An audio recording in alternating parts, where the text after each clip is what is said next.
Do you know how to start an ice age? The sheer magnitude of energy required to freeze the planet, melt it once more, and freeze it over again is mind-boggling. It has to be the work of the most powerful force at work on Earth, right? It is the most powerful force on Earth, but the force is not what you think it is. In the early 1900s, numerous theories emerged to explain the occurrences of ice ages. Some suggested that the rising mountain ranges altered Earth's winds, affecting the climate. Others believed that ice was the planet's natural state, occasionally disrupted by massive volcanic eruptions that brought warmth. Yet another theory was that the influence of the sun and the moon changed the Earth's tilt, causing brutally cold winters, turning the planet into an icy realm. It turns out that ice ages are formed by an even more powerful force, the power of small, incremental, compounding changes. It wasn't the bone-chilling winters, but rather moderately cooled summers that were to blame for the ice ages. It all starts when a summer fails to reach the necessary warmth to melt the snow from the previous winter. This leftover ice base makes it easier for snow to accumulate during the following winter, increasing the odds of its persistence through the subsequent summer. This perpetual snow reflects more sunlight, intensifying cooling and leading to further snowfall. The cycle continues, and within a few centuries, a mere seasonal snowpack transforms into a massive continental ice sheet. What's truly astonishing is how something immense can evolve from seemingly insignificant changes in conditions. It all starts with a thin layer of snow left over from a cool summer, something that may easily go unnoticed. But in the blink of a geological eye, the entire Earth becomes blanketed in miles-thick ice. As glaciologist Gwen Schultz beautifully puts it, it is not necessarily the amount of snow that causes ice sheets, but the fact that snow, however little, lasts. The key lesson from ice ages is that tremendous results don't always require tremendous forces. If something compounds, if even a small growth fuels further growth, a modest starting point can lead to extraordinary outcomes that defy logic. It can be so mind-boggling that we often underestimate what's possible, where growth truly stems from, and the remarkable destinations it can lead us to. And the same principle applies to fitness. You may have heard of progressive overload. It is the foundational principle that any good training plan will be built on, the cause of a fitness ice age, if you will. Basically, you increase your training load over time so that your muscles and cardiovascular system keep adapting and improving. Applying the right amount of training stress to your body, then recovering over the ideal period, results in supercompensation, increasing performance. Yeah, fuck it, let's draw this instead. Okay, so say we start here at 0 performance, 0 fitness, right? Then, when we do a training session, our ability to perform actually decreases because we're fatigued, we did work. Before we can perform again, we need to recover.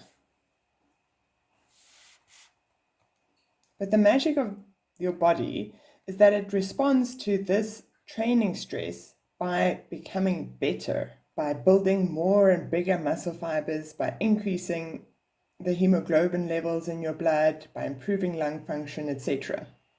Whatever system you stress during your training session will be improved so that you can deal with that stress better next time. This increase in your body's ability to perform is called supercompensation.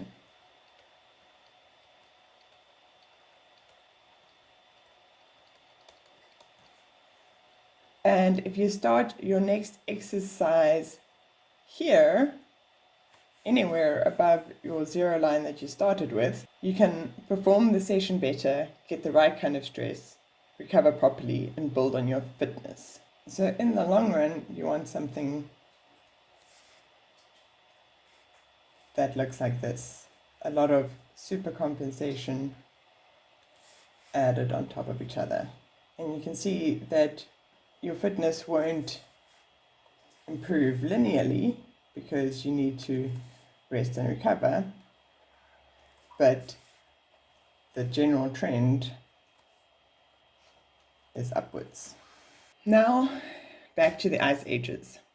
Your training load is like the winters in the ice age. By introducing the exercise load here, you are in effect preventing all the ice from melting back to zero. This leftover ice base makes it easier for snow to accumulate during the following winter by improving your ability to do work, thus increasing the odds of some snow persisting until summer. A mere seasonal snowpack transforms into a massive continental ice sheet.